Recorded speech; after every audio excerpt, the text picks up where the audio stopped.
Bonjour à tous, c'est Nicolas Pomarède. Alors bienvenue pour cette séance de trading sur les actions US. Je vais commencer par shorter le titre AFMD avec un stop ici. L'objectif à peu près là. Pourquoi je le short? Parce qu'il a grimpé de 30% et que là il fait vraiment un retournement type piégeux et que je le sens bien pour le moment. Donc il faut juste attendre un petit peu et voir ce que ça donne, bien entendu.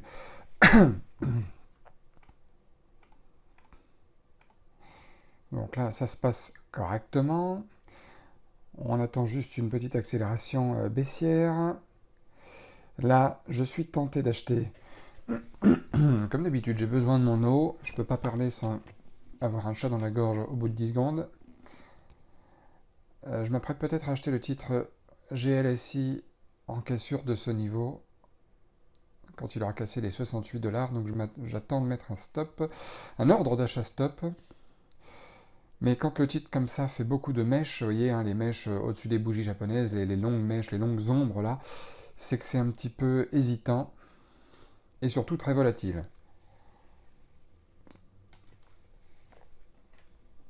Voilà, pas de regret.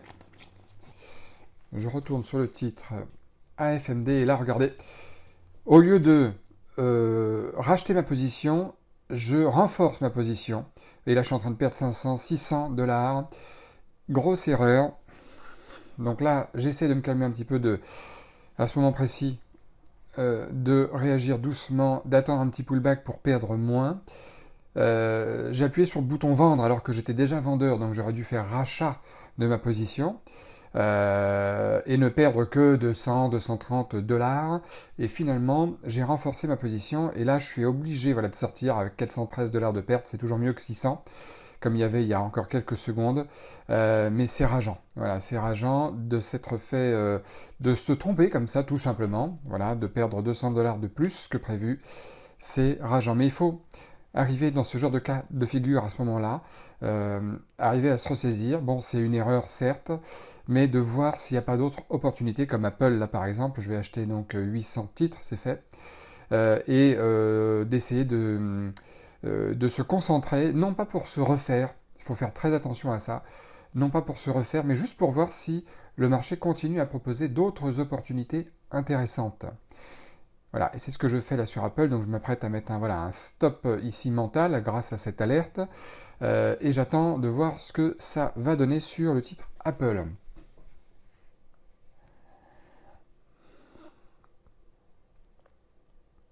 Apple, sur le fond, est haussier, hein, la tendance de fond d'Apple est haussière, il n'y a pas de doute là-dessus. Et là, vous voyez, regardez, AFMD, grosse déception. Mais bon, ça, on ne peut pas le savoir, que le marché allait se retourner ensuite. C'est trop dangereux. Encore, on peut patienter quelques secondes pour sortir avec une petite perte. Enfin, une perte moindre. Mais le marché aurait pu bondir encore et toucher les 11 $. Et là, je serais à 800 $ de perte, quelque chose comme ça, hein. Donc c'est très compliqué dans ce genre de situation. C'est pour ça que j'aime bien vous montrer ce que je vois à ce moment précis. Alors Apple, en attendant, lui, il me fait déjà gagner 300 $ de gains.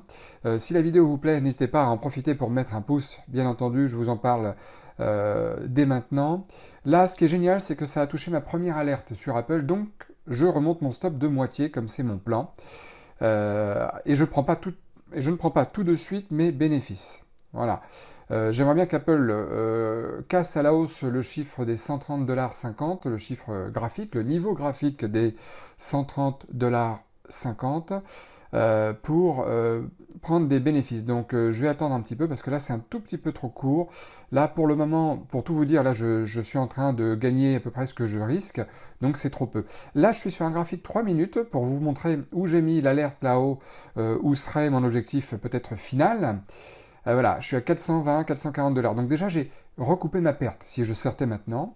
Donc il faut juste que j'arrive à être patient. Là, voilà, je suis sorti avec 600 titres, 325 $ de gain, ça c'est très bien. Voilà, il me reste 200 titres avec une centaine de dollars de gain latent. Donc ça, c'est top aussi.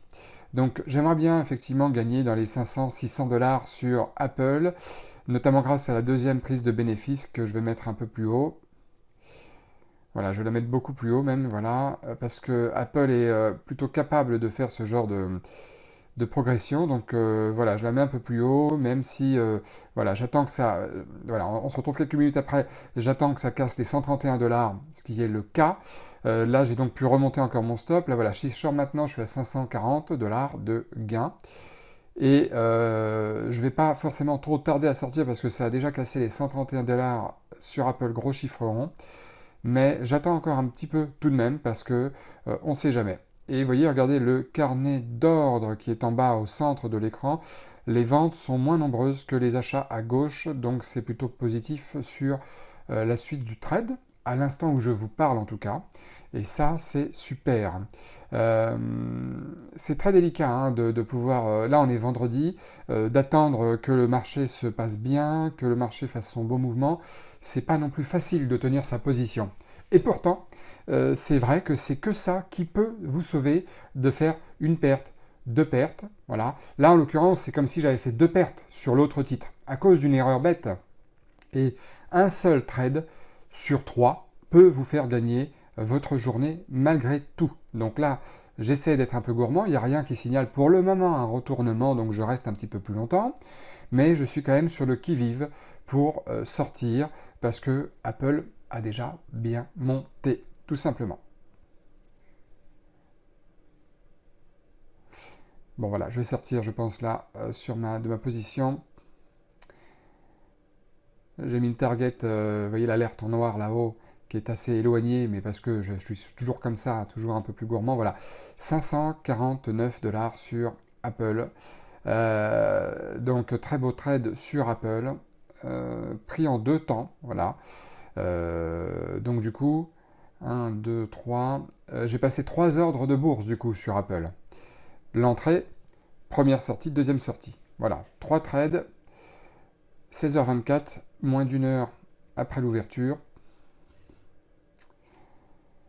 Et c'est dommage d'avoir fait cette erreur-là qui m'a coûté 200 $ parce que voilà, j'ai gagné 136 $ au total sur la journée. C'est pas énorme, toujours sur le même compte, alors que j'aurais dû théoriquement gagner dans les 300 et quelques dollars. Mais bon, une erreur est une erreur. Et puis j'aurais pu ne pas faire cette erreur et faire 2 trades perdants et puis après un seul trade gagnant.